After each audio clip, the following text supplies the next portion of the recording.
Why get an introduction when that's what I'm going to do for the next 20 minutes? Exactly. You can do a better job. I'll tell you who I am. The introduction is supposed to be inversely proportional to the fame of the person. Well, he's going to be introducing himself over the next Yeah, 20, right. 21 minutes. Hey, I really appreciate Sally and Betty and all the folks who made the decision to invite me here. The theme of my whole career and life is privilege. I have just been so privileged, and to come here and talk to my old buddies is a real privilege. It's terrific. I'll give you a little summary of what's about to happen. Now, it said, wait a minute, no, that's... On the right. Wait a minute. The right one. To the right. Okay. Yeah, there it goes. I've had some profound mentors in my life, and I'll describe a few of them. It settles me in terms of where I'm going to go and why. Then I got a job, and the whole job was to make discoveries, and by golly, we made a big one. And I'll tell you a little bit about Ben Late with DuPont. The fact that it was so good made it somewhat vulnerable, and we had a whole new thing. Systemic fungicides were new. Resistance to fungicides was new. And it just took me around the world and into all kinds of creative opportunities. So I was collaborating with a lot of folks there, but this word collaboration kind of goes to after my career, when I was doing various kinds of volunteer and collaborative things. But it all started when I was just a little kid.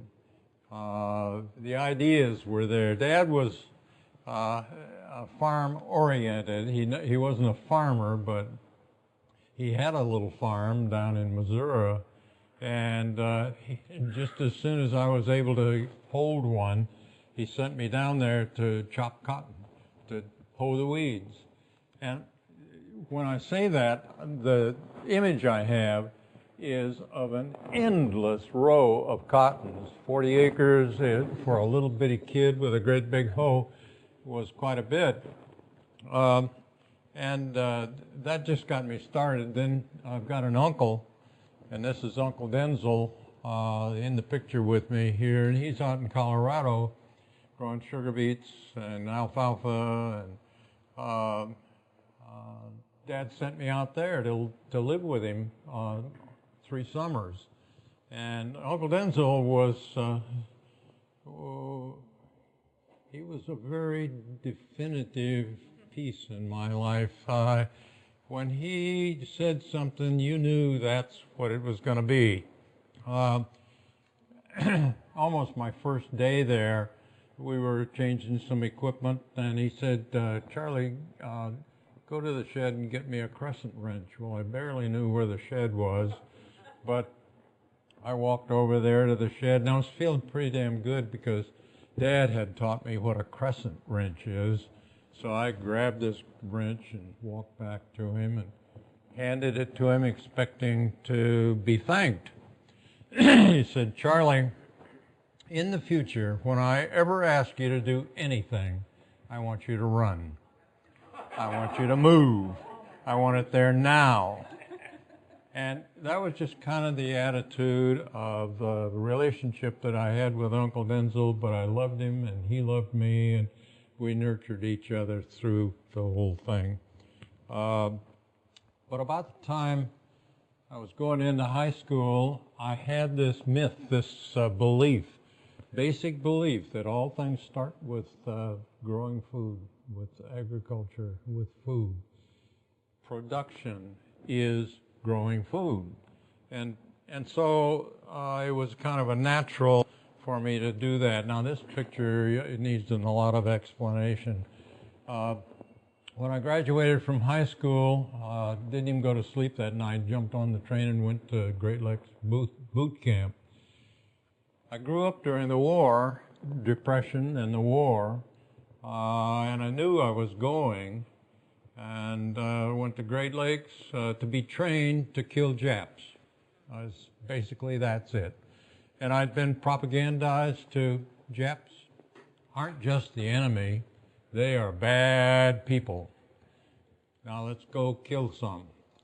We were going to invade, the Germans had given up, and we were going to go invade Japan.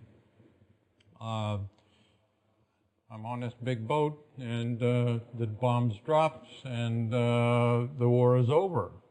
So instead of invading, we're occupying.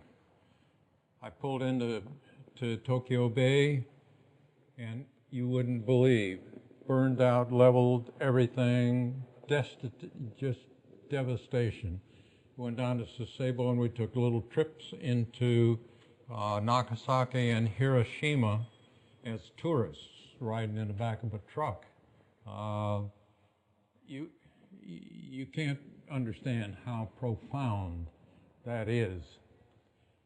In Sasebo, we went out into the villages, and I began to meet Japanese people. And to make a long, long story short, they are people just like you and me. It socked in on me, and diversity and getting to know people has been a part of my career and my life. Oh, there's the microscope. I got to Colorado A&M. It's no longer, agricultural and mechanical arts. And my professor, I took a botany course. And Dr. Durrell, who turns out to be the Dean of Arts and Science, was teaching first-year botany. Great big class. And we went to a laboratory and went through Koch's postulates. Phytophthora infestans, those rotten potatoes, pure culture, back to potatoes, rotten potatoes again. Phytophthora infestans. I was so excited. It was just fantastic. And Dr. Durrell somehow picked up on that. He says, "Do you want to be a plant pathologist?" I said, "I guess so. Yeah, that sounds like, yeah. Is it fun like this always?" He said it could be, but you got to give up some things and put the blinders on and quit playing around on campus. Well, I didn't quit playing around on campus. I had a lot of fun, and I found a wife and a lot of other things that went on there. But I did drop a few other courses and took the science courses, and German took me. But we had to pass German and French back in those days, and never used them, but we really had to pass them.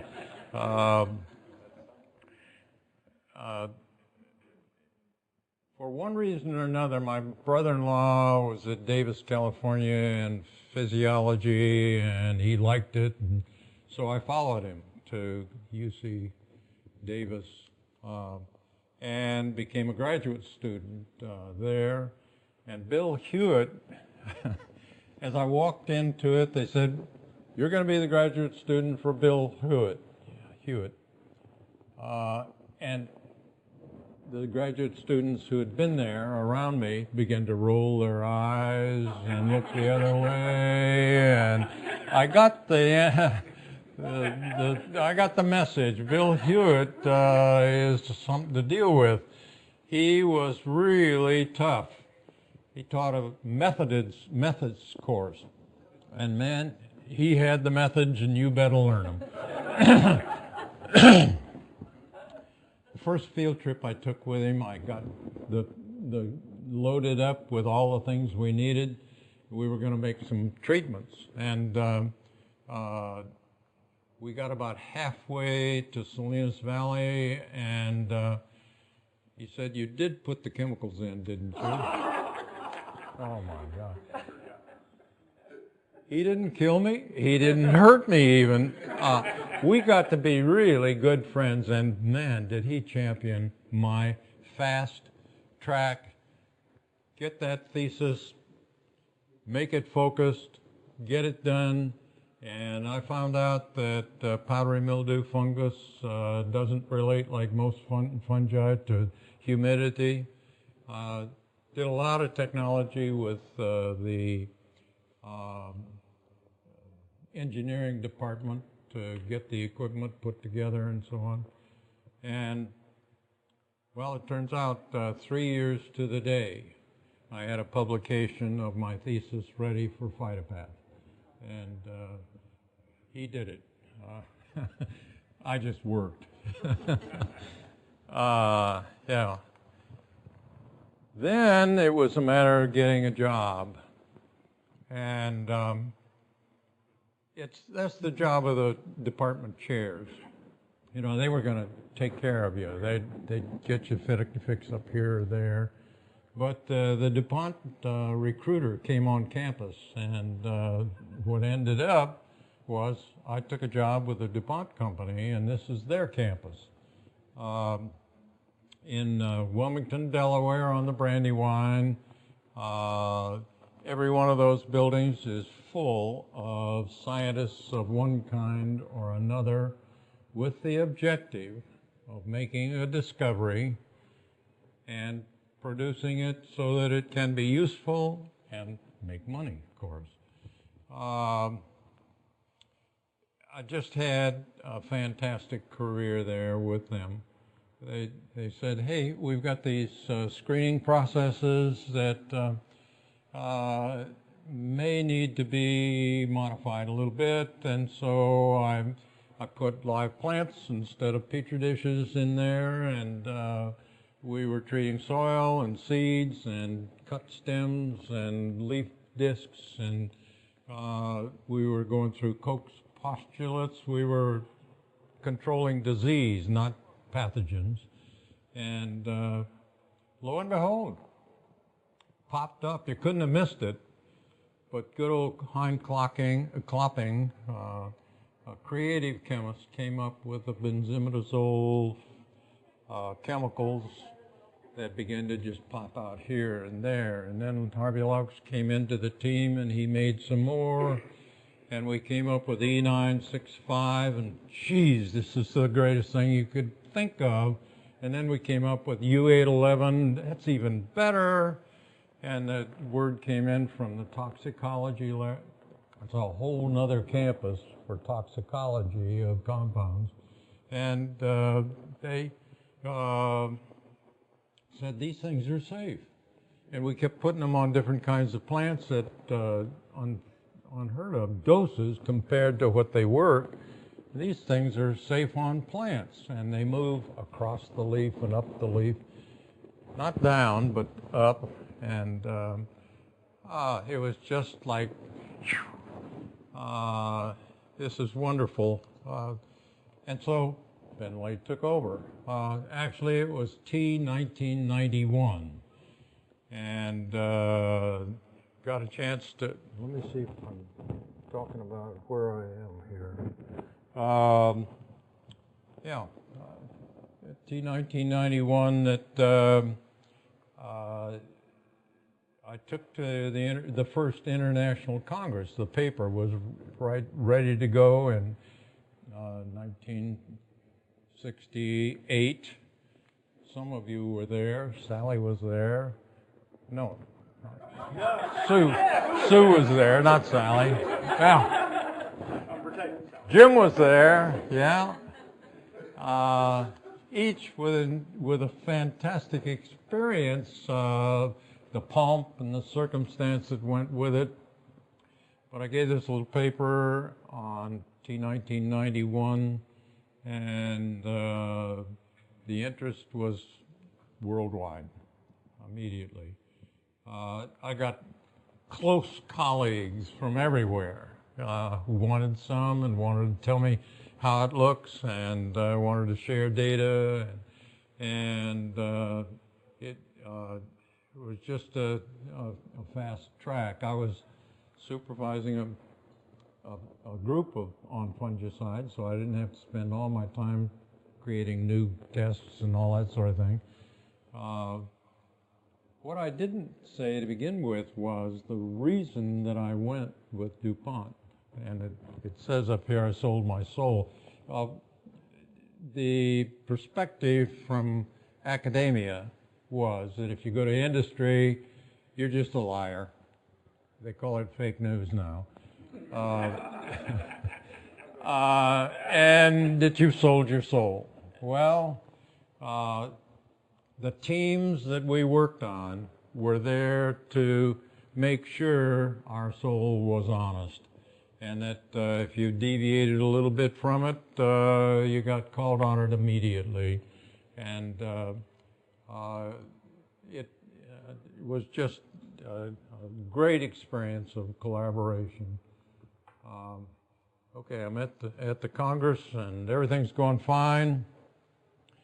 Let me make sure that I'm not getting ahead of myself here. You're kidding. Yeah.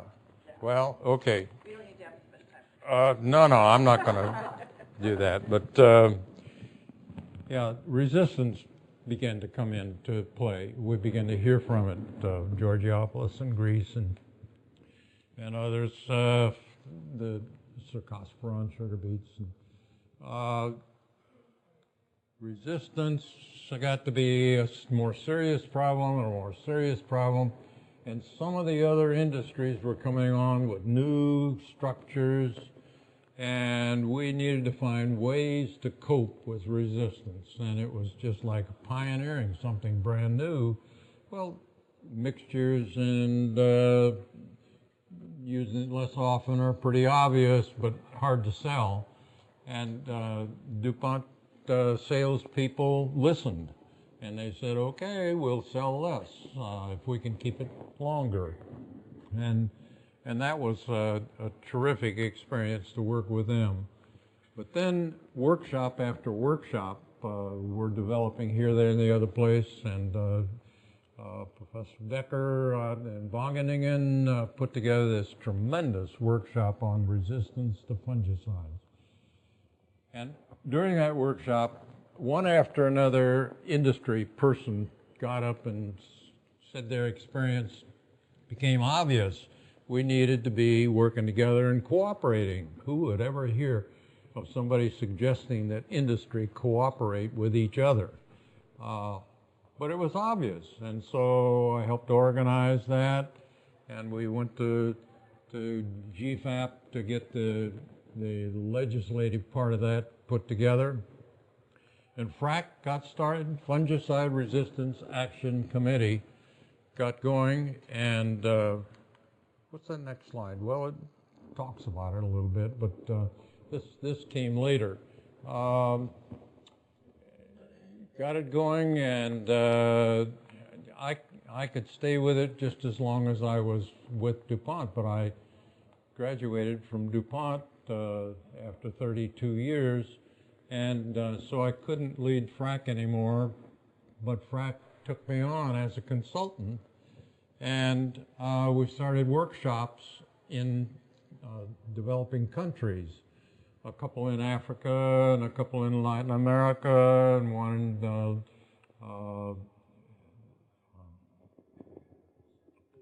Asia. That's a good way. Malaysia. And then we ended up at Penn State. And that was kind of interesting. We kind of the culmination of a bunch of workshops, and these cooperative industries came together and gave a whole series of talks at Penn State. And APS published the proceedings of that, and that was kind of fun to put that one together. But in the process, I worked with growers in many areas of the world.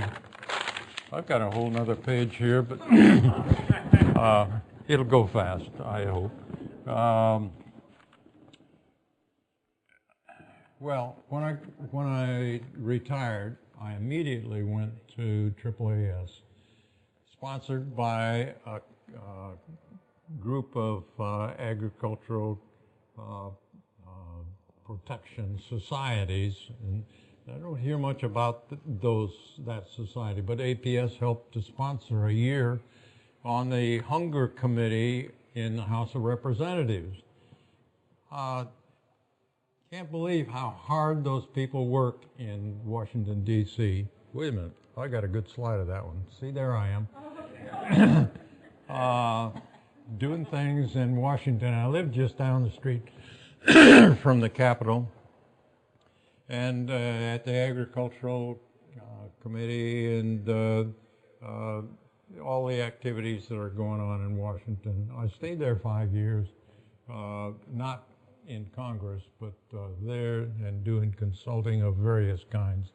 And I was involved with VOCA, the Volunteers for Overseas Cooperation. Went to, I just did something. Okay. Went to Egypt a couple of times and China a couple of times, and I haven't talked about APS that much. That's it. I'm resetting. Oh, you reset that damn clock, yeah. I'm almost over. I'm going to skip a little bit, but there was good stuff that I'm skipping here. Oh, yeah, well, I went back to DuPont because they had a hell of a problem with lawyers. And Benlate was a good product, it worked, and it did not injure anything, and nobody could prove that it did, but it cost $1 billion to pay off, and they quit.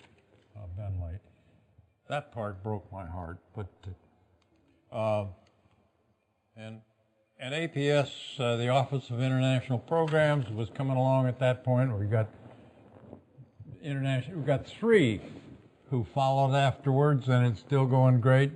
You can take your prizes from around the world and put them on the sale down here, but. Then I'll tell you about ISPP last. The best part of my whole career ended up after I was in my 70s, an old Peace Corps volunteer. And it closes the circle that I wrote about. Phytophthora infestans got me started. Phytophthora colocasia capped it off. Devastating. They had no taro when I arrived. It had wiped out because they had all a single genome there. But we got resistant varieties in, a breeding program going, and growers just flocked in. We had a big committee of growers that met regularly, and I was out in the field with them having fun. They take care of old people in that kind of a country, man. And were they ever impressed when I went up the hill to look at the taro? And that was beautiful. And you know, you can't end a career any better with icing. Well, it was the frosting on the icing on the cake of a career. I'm going to go through this pretty fast. There's the world, and I had so much fun in the world. ICPP met and got me started in London with the introduction of Benlate. In Minneapolis, we got the bad news that maybe resistance was going to be a problem. In Munich, we had some workshops going on with resistance to fungicides, and then by Melbourne, we had the frack thing going in full regalia. In Japan, 53 years after I sailed into Tokyo Bay, I was able to look around Tokyo as a new image and go down and see Hiroshima with a peace park and look down on that city and cried. Montreal.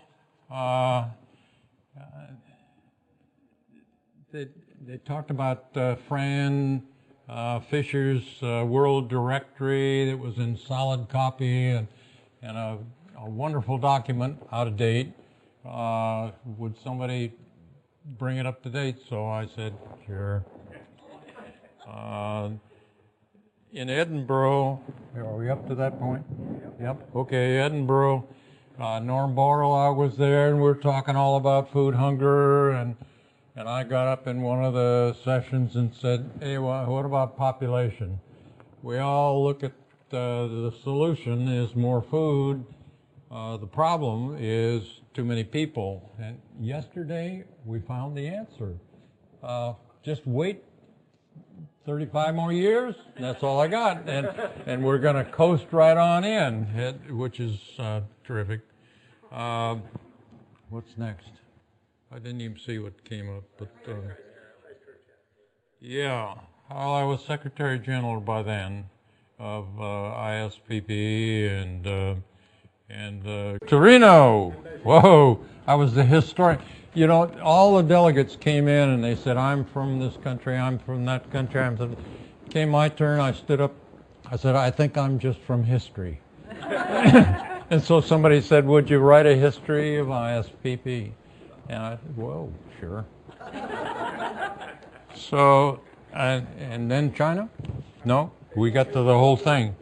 But anyhow, just to let you know how tough I am,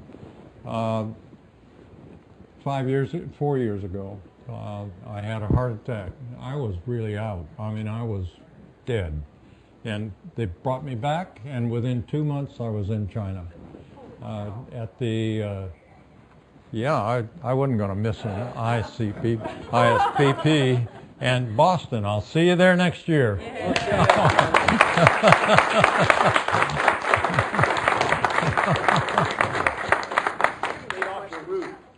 What? Stay off your roof. Stay off my roof. Yeah, I'm still climbing ladders. Yeah. Is there any time at all? I want to just leave a few minutes for Sue. 2 minutes. I'll shave a couple of minutes. No.